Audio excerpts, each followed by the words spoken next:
最近试用了一下 Apple Music，我发觉在那边听歌的话，上一首歌跟下一首歌之间的那个交汇是有 fading and fade out 的这个效果的，就是好像它的官方词汇应该叫做 crossfade 或者是 auto mix。我当时察觉到这一点的时候，我会觉得哇哦，好惊喜呀！这是我在其他任何一款 App 听歌的时候都没有过的体验。然后呢，我就去问 AI 说这个是怎么回事儿？因为当时我观察到，不对，就是我注意到的是上一首歌的结束点，我好像都没有听到，就马上进入到下一首歌了。就是那个无意识的过程让我觉得好顺畅，反倒引起了我的注意，所以我就去问了 AI 这个事情是怎么回事儿，然后他就给我介绍了 Crossfade 和 Auto Mix 这两个东西，然后他告诉我其实 Spotify 也是有这个功能的，我震惊了。我作为一个用了 Spotify 好几年的人，我都不知道它有这个功能。以前呢，我是在就是中国大陆的 App 用的比较多，比如说像网易云，对，我在中国大陆这边基本上用的都是网易云，QQ 很久很久没有再用了，所以我经常用的两个音乐 App， 一个是网易云，还有就是 Spotify。他跟我说 Spotify 也有 Crossfade 这个功能的时候，我就觉得真的有吗？然后我就去找了一下 Spotify 的 setting 那里去看了一眼，还真的有，但是它那个功能设计是，就是由用户去决定，设计多少秒的 fading and fade out，然后我就觉得这个设计怎么说呢？它的效果肯定不会有 Apple Music 这么好，因为每一首歌的结尾跟开头都是怎么说呢？就是它们都有各自的结构。假如你用同一套标准，就是同一套 crossfade 的这个标准应用在每一首歌的开头和结尾的话，我觉得那个体验肯定不如 Apple Music 的 Auto Mix 好。Auto Mix 应该是说它会用，比如说用 AI 去分析这两首歌之间开头和结尾的那个相似结构的地方，然后找到一个合适的点，把这两首歌连起来。那这样子就可以让听众，比如说我会觉得我好像都没有听到这一首歌的结尾，怎么就下一首歌就开始了呢？就是 Auto Mix 它就完全能够让我感觉到那样子的一个效果，就是那种顺畅。我不知道为什么，我就会觉得这个功能对于我这种音乐听众来说是一个非常非常好的功能，好到其实我试用这个 Apple Music 是用了它的那个免费试用1个月的那个功能，我甚至想下个月我要给它付费了。然后我经由这个现象，我就想到了别的一些东西，就是类似的功能，它可能会应用在其他的什么样的场所呢？我就会想到，比如说我在微博看某个视频的时候，我不小心往上滑了一下，它就马上跳到另外一个视频了。我当时就在想，为什么设计成这个样子呀？我明明只是在看那个视频，而我只是不小心的滑了一下，它就给我接着下一个视频。在此想到就是，比如说最经典的就是抖音，抖音它会有那个自动联播嘛，包括像我们刷 B 站也会有这样的一个功能，就是它自动联播这个功能为什么会出现呢？我觉得这背后的设计也是花了心思的。然后我就觉得类似的一些东西可能还会衍射到别的层面，比如说我们在使用 APP 的过程当中，会看到像从一个画面跳到另外一个画面，它有的时候从 A 画面跳到 B 画面是需要加载的，那这个加载过程，它不可能就让用户在屏幕那里干等嘛，所以它可能会加入一些动画去，就是把用户的注意力集中到动画那方面，刚好这个时间的空隙就可以把加载的时间给抵消掉了。还有就是，比如说我们经常会感觉到的 UX 上面的摩擦这一方面，刚刚举到的是一个例子，还有别的一些例子。我总觉得，就是当一个突然被触电的点，把它延伸往外去想的话，会想到很多很多跟这个有意思的东西，而这些东西或者说这些现象，可能是我们平常就是已经把它们当做是那种习以为常的事物，我们就觉得它的存在是就是不是打扰人的嘛，就不会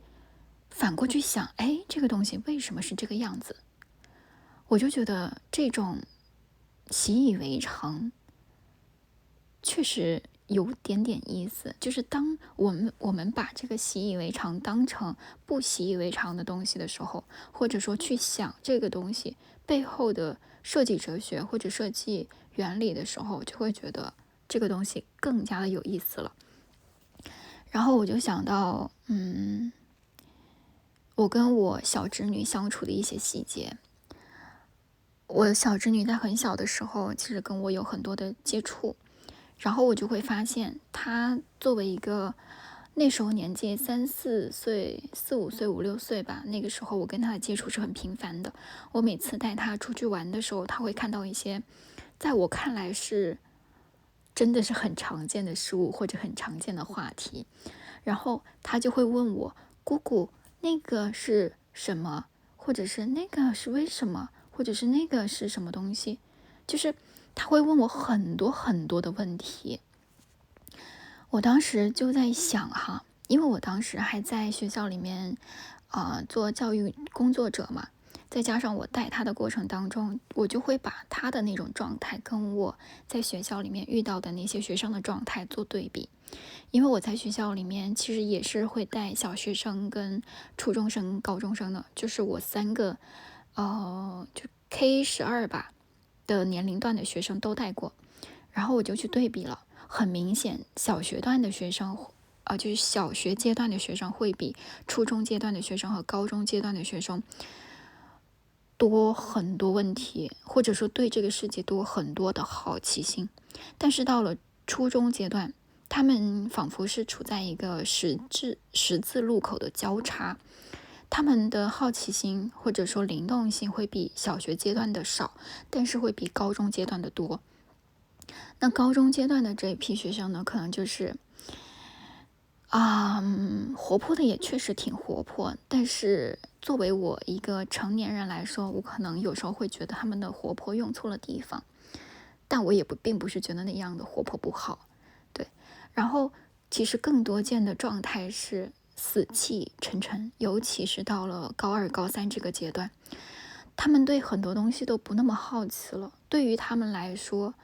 他们的日常3点一线，或者是他们日常的任务就是听老师讲课，然后写作业，然后讲评作业，然后开始学新课，就是这些东西仿佛成了他们日常的琐事中的琐事，但又是他们的任务。我对比下来就觉得，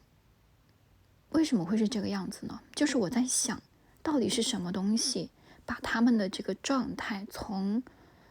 我看起来这么的可爱、这么的鲜活、这么的灵动，变成了我们说夸张一点，就是一滩死水。这背后设计的东西到底有什么呢？我就不多说，但是我觉得这背后的思考真的很有意思，很有意思。再包括最近我接触到了一个，应该是人道技术主义的组织吗？那个网站如果我没记错的话，域名应该是 humanitechnology.com， 我忘记是不是它了。Anyway， 我在发现这个平台之后，然后去看了一下这个平台里面的一些课程的内容，那时候我就觉得，哇哦，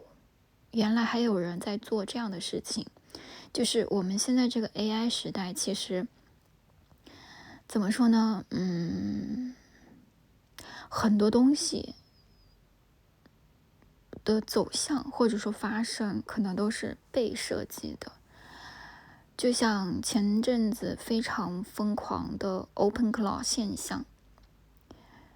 它为什么能够到这么火爆的程度，甚至上到国家政府，下到个人都参与进了这个风暴里面？可能它的背后也是有它的原因的。我就会觉得分析这些现象对我来讲是一件很有趣的事情。同样，当我捋清了这条线是什么的时候，我就会想要把这条线上的某一个点对应的事件写下来，然后形成一篇文章。我也希望说，如果我写成了那样的文章，别人通过读这篇文章就能够看清楚原本他们习以为常的事物背后究竟是哪些人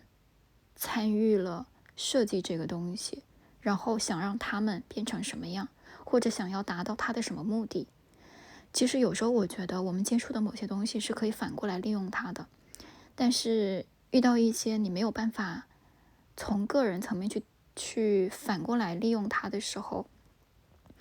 那这又该怎么办呢？这就回到了